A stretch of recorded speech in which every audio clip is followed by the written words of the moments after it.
Boa noite.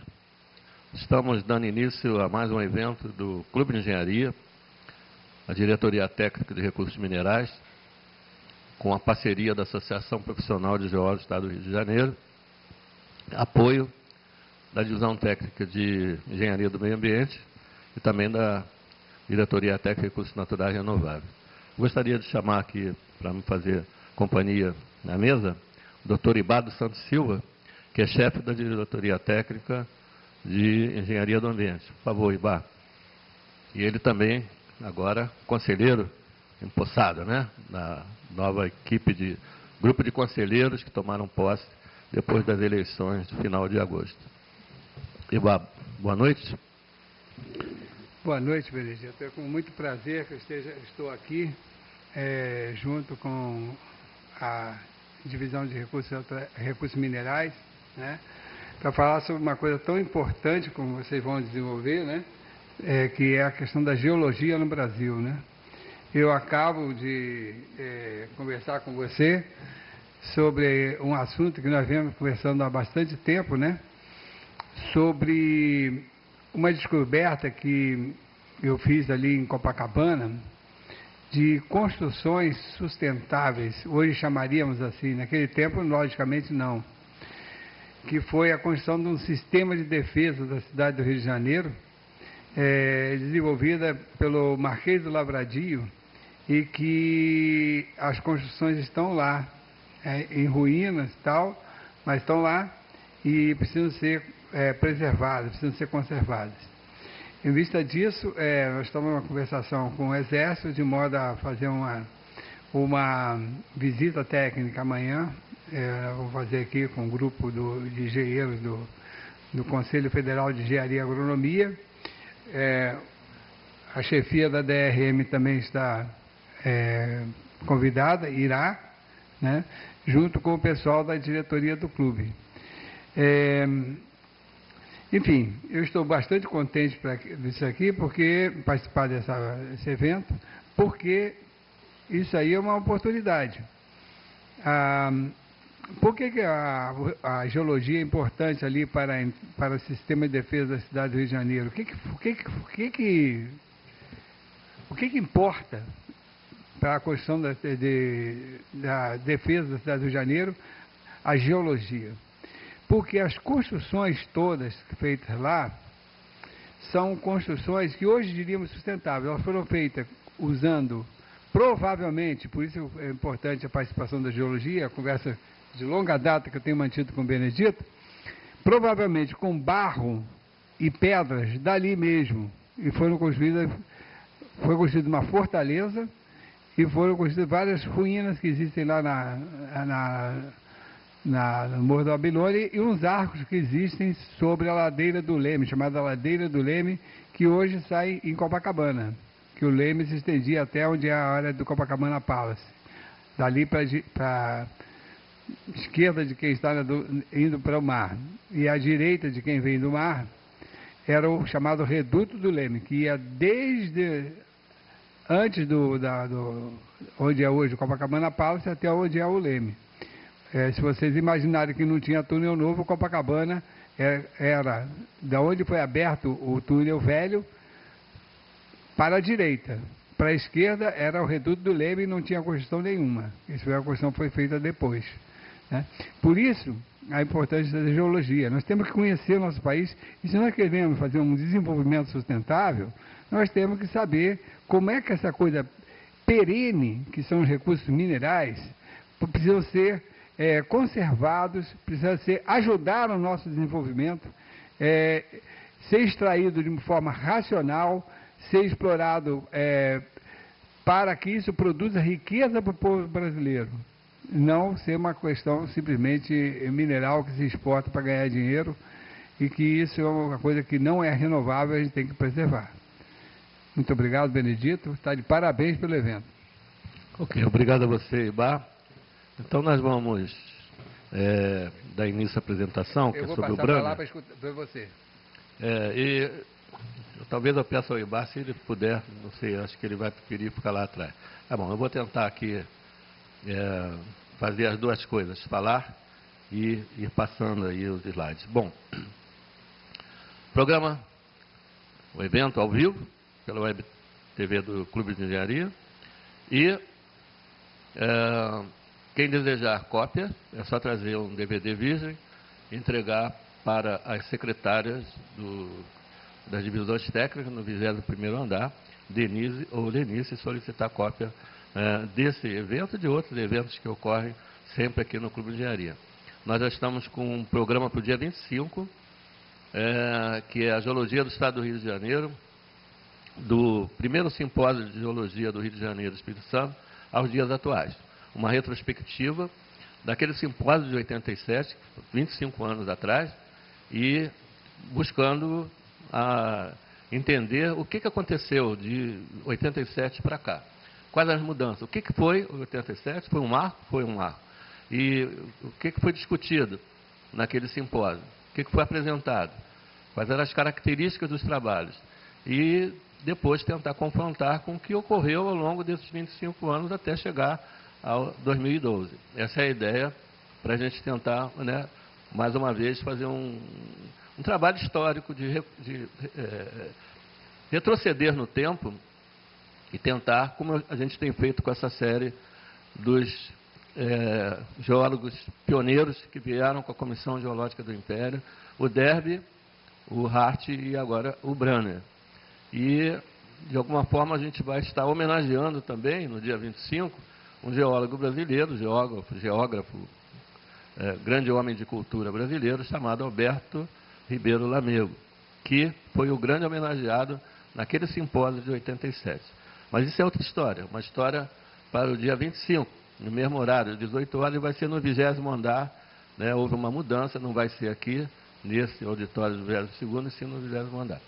E convido, mais uma vez, para quem puder ouvir na web rádio do Sindicato dos Petroleiros, dia 20, às 18h30, né, um programa Onda Verde Petroleira, e com o Nato Candal e o Davi, que está aqui presente, da Sentinela Ambiental, e nós vamos estar presentes para falar um pouquinho sobre as questões ambientais e também sobre o Prêmio CREA de Meio Ambiente 2012, com a indicação de colegas da DEA, viu, o Ibá?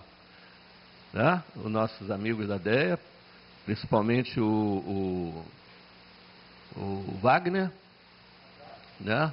O Wagner em primeiro lugar, depois com o pessoal da Câmara apoiando, indicaram meu nome, não sei se merecidamente ou não, mas já que indicaram, acabou sendo aceito pelo meu currículo, e eu vou estar lá recebendo, então, essa homenagem do CREA 2012, que para mim é um motivo de grande satisfação, evidentemente, sem dúvida alguma, que estou muito, muito feliz, muito contente por causa disso.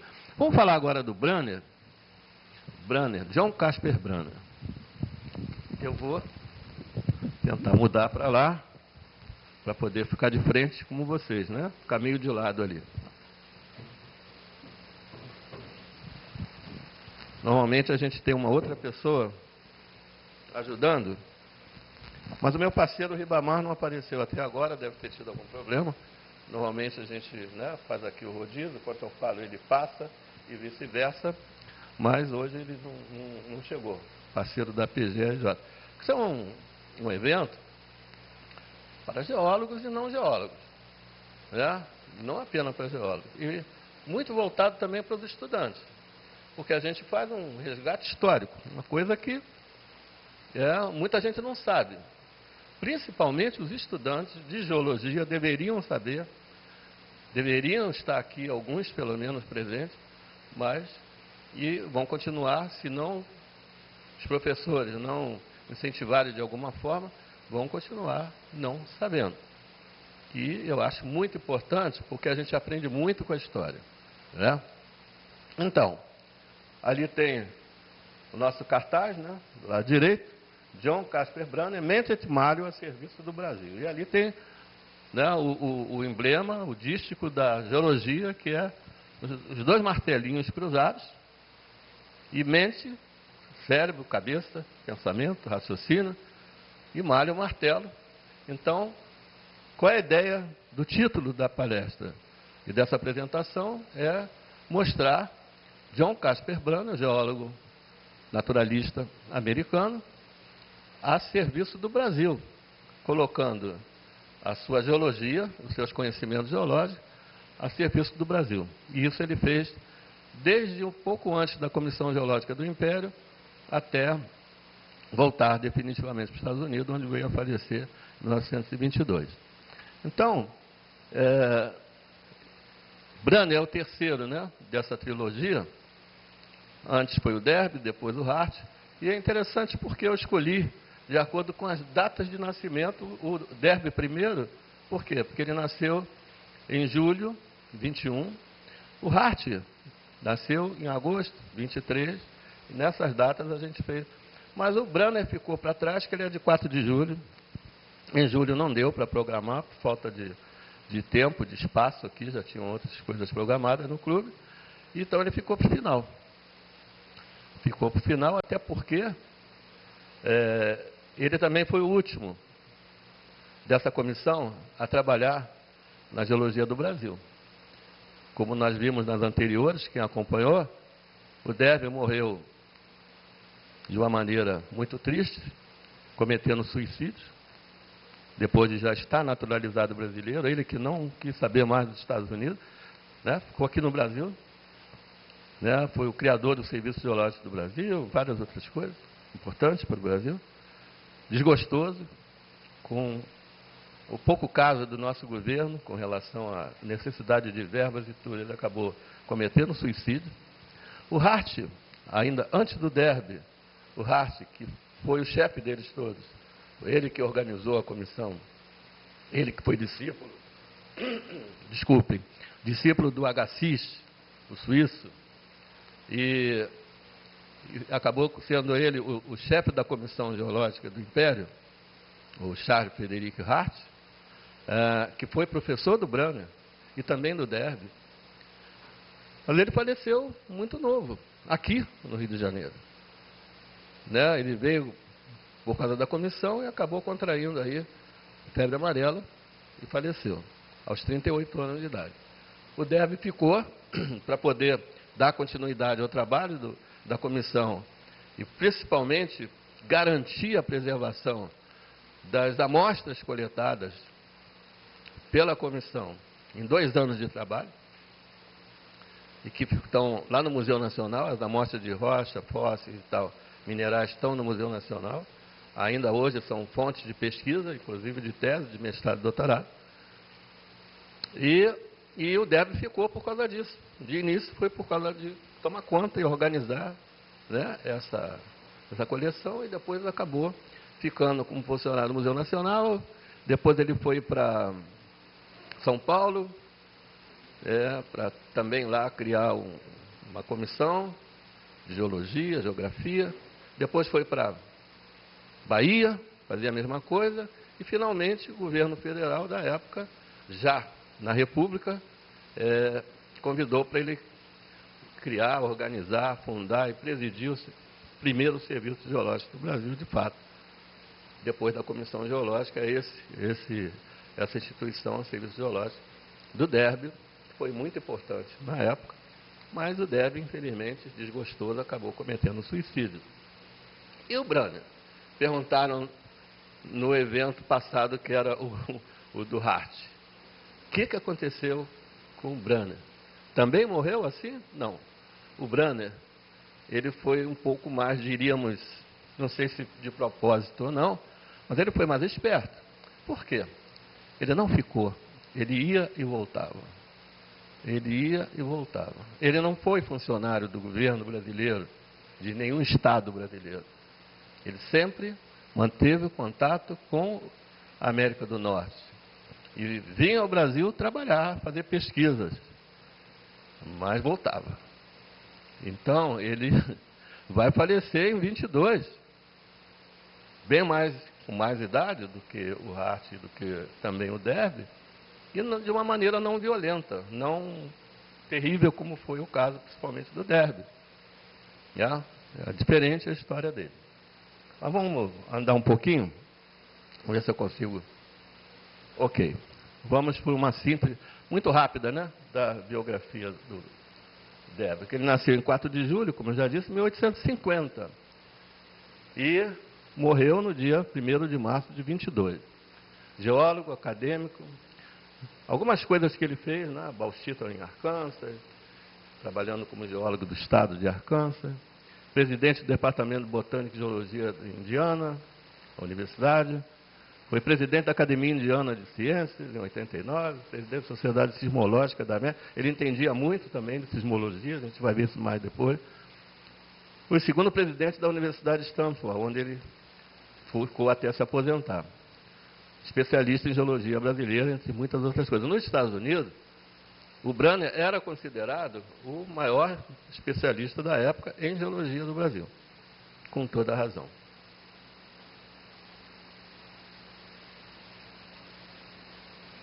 Ok? Onde ele nasceu? Cidade do Novo Mercado, traduzido, evidentemente, o termo é em inglês, né? Mas fizeram uma tradução, no Tennessee, onde o pai era um comerciante. Em 52, a família foi morar na fazenda do pai e tal, né? Lá ele cresceu. E uma coisa interessante, que na Guerra Civil, ele já estava querendo participar da Guerra Civil, se alistar na Guerra Civil, né? Sair da escola e ir para participar. Só que ele tinha apenas 13 anos de idade, nunca foi aceito, porque era novo demais para participar, né? Fazer parte das forças lá. Então, o Brunner sempre foi precoce, né?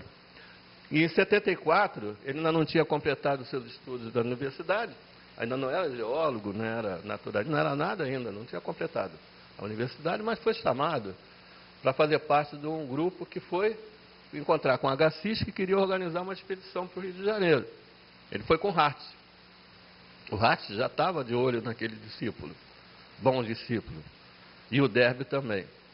Então, ele foi à Europa, acompanhou, né, para o encontro com o Agassiz, e depois ele veio com a expedição, né, do Agassiz e juntamente com o Hart. Ali para Serviço Geológico do Brasil, na verdade, não é assistente do Serviço Geológico do Brasil. Ali, leia-se, a Comissão Geológica do Império, que quem traduziu achou que seria equivalente a um Serviço Geológico do Brasil. Era, para a época. Mas não é bem um serviço geológico, ainda não era essa a ideia, era a Comissão Geológica, que foi criada, como a gente viu aqui com o Ribamar, no evento passado, porque o Brasil, na época, não estava passando por um bom momento na sua economia, e o governo queria, né, mais ouro, mais diamante, mais minério, para recuperar a sua economia, que estava um tanto quanto combalida naquele momento. Esquecendo, como sempre, os nossos governantes, que geologia não é bem assim. Né? Geologia não pode ser, porque acabou, durou 2 anos a comissão só, não alcançou resultados. Eles fizeram coleções espetaculares de rochas, fósseis, minerais, mas o que os nossos governantes queriam era mina de ouro, jazida disso, jazida daquilo, né? E não era isso. Como geólogo, eles sabiam que primeiro você tem que fazer o levantamento geológico, para depois, sim, estudar as áreas com mais possibilidades de se encontrar esse ou aquele mineral ou minério. Seja ouro, seja diamante, gemas, ou ferro, cobre, zinco, seja lá o que for. Petróleo, carvão. Tem que planejar em cima do conhecimento. Se você não tem um conhecimento, como você vai fazer um plano? O geólogo não é garimpeiro. É outra coisa. Garimpeiro tem uma outra maneira de achar as coisas, né? E o geólogo está muito longe de ser um garimpeiro. O geólogo é um técnico cientista, age com mente et malio, e não ao acaso. Ok, então ele veio, esteve aqui no Brasil, trabalhando para essa companhia, e em 81 retornou aos Estados Unidos. Está sempre indo e vindo, né? Aí, o que aconteceu de interessante? O Thomas Edison, que tinha inventado a lâmpada, e a lâmpada incandescente, ele pediu para o Brunner vir ao Brasil em busca de um vegetal, buscar um vegetal que tivesse fibras que ele poderia usar naquele invento dele. Não sei o que deu, não tenho essa informação, se descobriu, se conseguiu alguma coisa ou não, mas ele veio ao Brasil a mando do Thomas Edison. É uma curiosidade. Em 82 ele voltou à Universidade de Cornell, completou os estudos, acabou se formando. Né? Ele veio aqui com Hart, foi à Europa, veio com HCIS e tal, mas aí ele volta para a universidade para ter o diploma, para se formar de verdade. Ele ainda não estava formado. Ainda trabalhou na Pensilvânia e acabou recebendo lá o seu PhD e tal, e vai seguindo a sua vida, né? Em 87 ele foi geólogo do estado de Arkansas, a gente já viu no slide anterior. E em 1913 ele faz um trabalho que não tem nada a ver com a geologia, ele faz um resgate da genealogia da família, Casper Branner, também é mais uma curiosidade. A Carta Branner, o que é a Carta Branner? É o seguinte, está lá no boletim da Sociedade Sismológica da América, né? Alguém escreveu para o Branner pedindo auxílio, pedindo ajuda, porque iam fazer uma barragem, né, num determinado estado da América do Norte, e eles sabiam que o Branner era um grande conhecedor do assunto, e escreveram para o Branner solicitando então que ele prestasse serviço, no sentido de dar essas informações se haveria riscos ou não de abalos sísmicos da região. Essa carta está lá, né, é uma carta do boletim da sociedade, publicada nesse boletim, e que está arquivada lá em Stanford, nos Estados Unidos, na universidade. Como geólogo do Estado, ele denunciou fraudes na mineração de ouro, lá nos Estados Unidos, e isso acabou custando a ele a perda do cargo, porque ele percebeu que estava havendo fraudes e tal, e denunciou.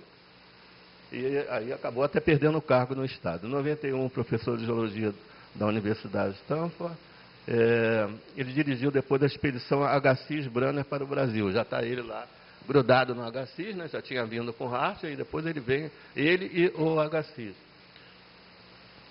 de volta a Brasília. Está sempre assim, vai e volta. Aí alguns artigos, para mostrar a importância dele, alguns artigos. Esse da Serra da Jacobina, publicado em 1910. Da Bahia, Sergipe e Alagoas, camadas de estância, né? Uma unidade estratigráfica do Nordeste, importante. E muitos trabalhos sobre os stone reefs, os recifes. Né? Os recifes de praia, os arenitos de praia, e os recifes de verdade de coral. Assim como o Hart, que se preocupou com esse assunto, ele também deu continuidade. Então, são alguns dos trabalhos. A expedição de Stanford, que veio aqui ao Brasil, o trabalho dessa expedição foi publicado e está numa coleção de livros raros. Esse livro, são poucos exemplares existentes, então está na parte de livros raros, em algumas poucas bibliotecas que têm essa obra. Sítio CIGEP, o que é isso? Desde 2000, quando foi feito o Congresso Internacional de Geologia aqui no Brasil, ficou combinado pela Unesco e mais a nossa Serviço Geológico e tudo, a nossa entidade de geologia, academia, tudo, que os sítios geológicos e paleontológicos de importância que deveriam ser preservados teriam um registro. Para quê? Para que se pudesse lutar, fazer alguma coisa pela sua preservação. Então, essa comissão, chamada CIGEP, ela ficou encarregada de fazer esse levantamento, de acordo com as propostas que vêm de quem estudou essas áreas, né? Por exemplo, a gente participou da Bacia de São José de Itaboraí, aqui em Niterói, uma importante área geológica, paleontológica e arqueológica, mas que em 84, quando a Mauá, que explorava o calcário para fazer cimento, desistiu porque já não havia mais a quantidade de calcário suficiente, de boa qualidade para a sua fábrica de Guaxindiba, ela foi tirar calcário lá, em outra região, em Cantagalo, abandonou. E aí, essa área a gente achou que era uma área que tinha que ser preservada, porque é o berço dos mamíferos da América do Sul. É do início do terciário, que são calcários de origem lacustre, né? Origem química e lacustre, não marinho, muito rico em fósseis, tinha que ser preservado. Então, nós fizemos todo um trabalho, enviamos para o CIGEP, foi aprovado, está publicado, né, num dos livros do CIGEP, tem vários sítios E esse nosso é um deles, né? Preservado direitinho. Está lá. É um trabalho que a gente fez, a gente conseguiu que o município fizesse de lá um parque paleontológico e geológico, e estamos aí na briga com a ajuda da Petrobras e outras instituições para realmente aquilo ser preservado. Nesse caso, a gente está mostrando Tombador, na Bahia, que é um dos sítios aprovados pelo CIGEP, cujo primeiro trabalho, o início, coube ao Branner. Aí uma curiosidade, né? O Branner, em 1906, aliás, ele convidou esse senhor para vir com ele aqui ao Brasil, foram até a Bahia, e esse senhor, ele disse o seguinte: nenhum homem com mais de 50 anos de idade deve tentar entrar nessa região. Aquela região do interior do Nordeste é complicada realmente, né? Até agora, né? Lá no raso da Caatinga, aquelas áreas ali, imagina na época, né? 1906, 1907, como não era complicado. Então está escrito lá, num parecer desse companheiro, dessa pessoa que fez, ninguém com mais de 50, viu, Ibar? Ou seja, né? Nós não devemos nos aventurar aí nessa região. Agora já não é tanto assim, mas ainda assim é complicado, é difícil. Essa discordância erosional e angular já tinha sido vista por Branner, eu vou passar mais rápido agora. A questão dos Branners com os recifes também, ele se dedicou muito à questão dos nossos recifes. Uma curiosidade, o primeiro a se preocupar com os nossos recifes, na verdade, foi o Darwin.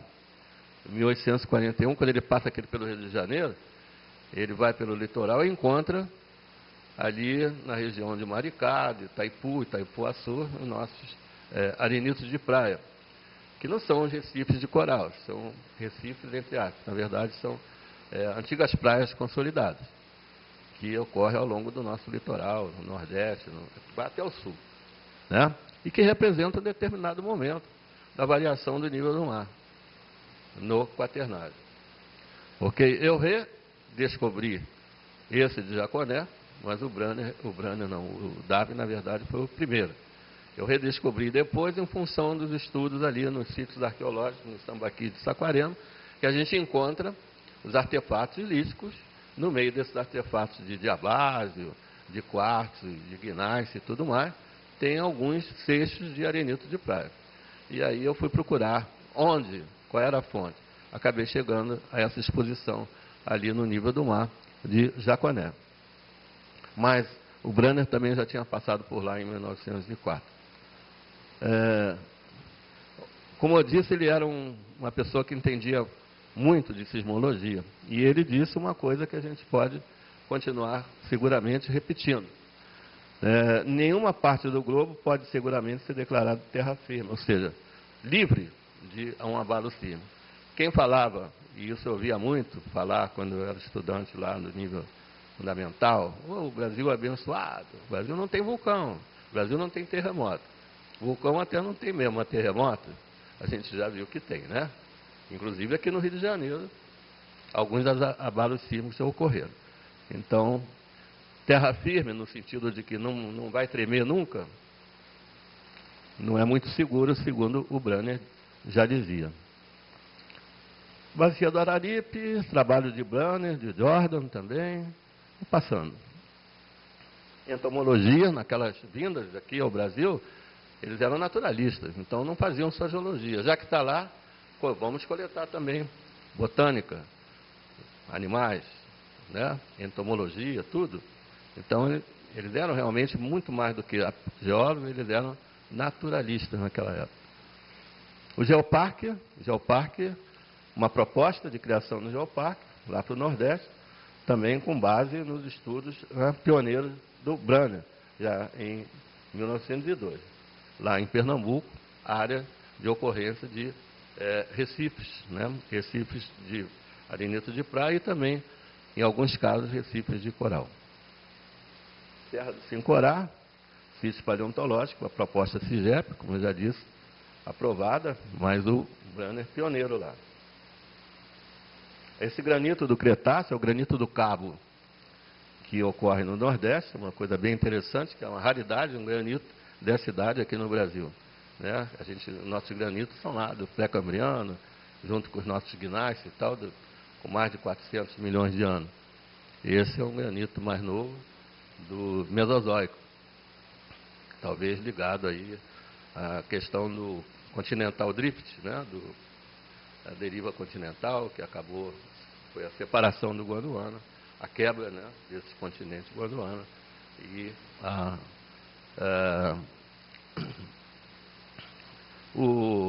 as bacias costeiras que se formaram, ricas em petróleo, felizmente, né? Bacia de Campos e tal, e o Oceano Atlântico, sistema de rios e tudo mais. Pode ser que tenha alguma ligação, eu não sei, estou aqui imaginando que esse granito do Mesozoico poderia estar ligado a esse evento aí do Cretáceo, foi justamente o continental drift, a deriva dos continentes, a separação, a quebra do grande continente, supercontinente chamado Gondwana.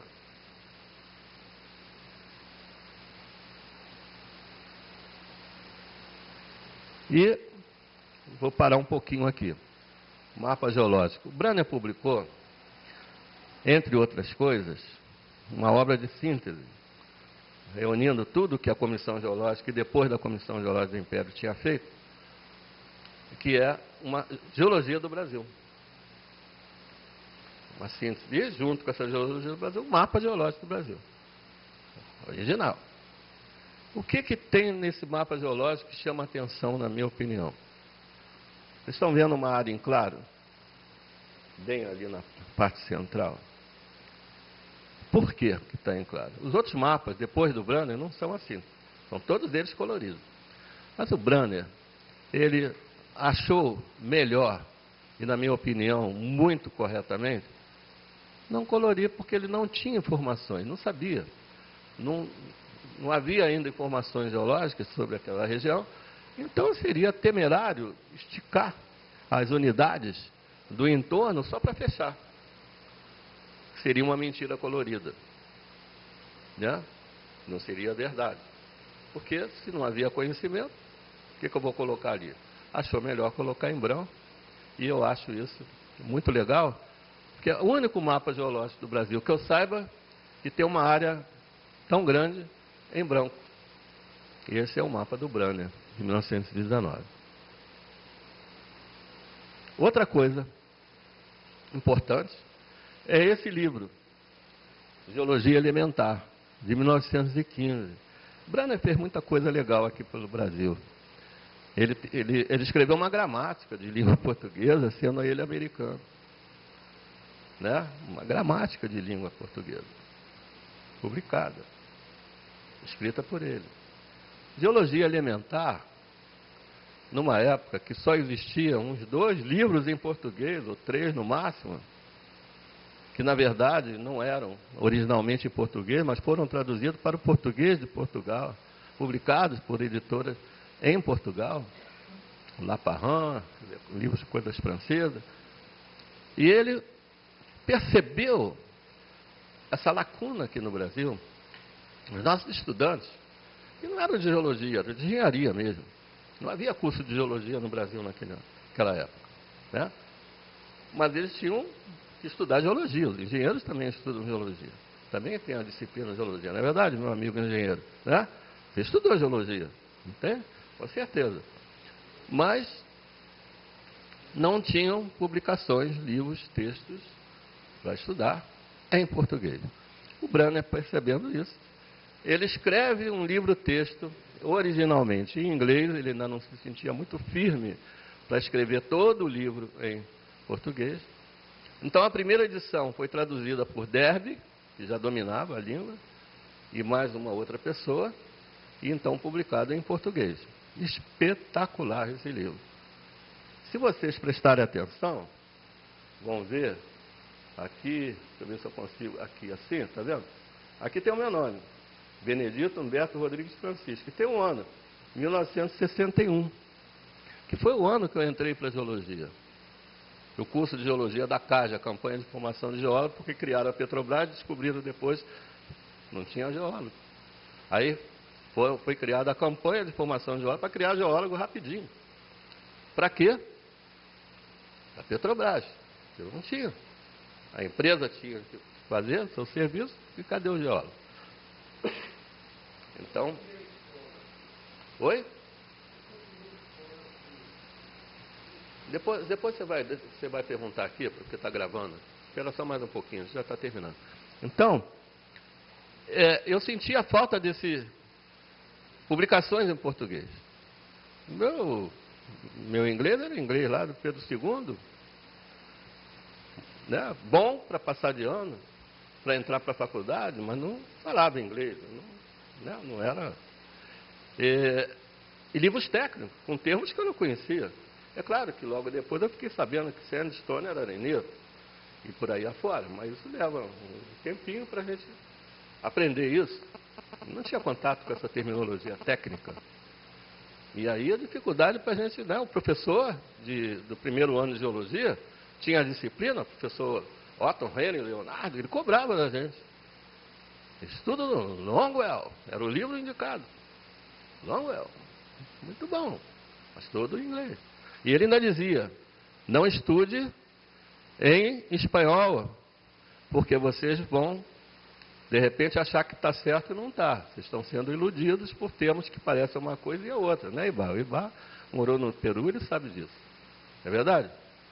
O borrador não é apagador?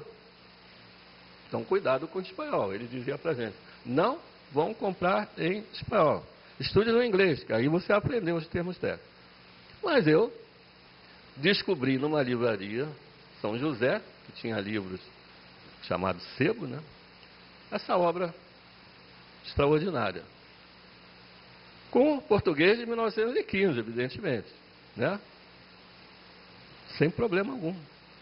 Comprei o livro e tenho ele comigo até hoje.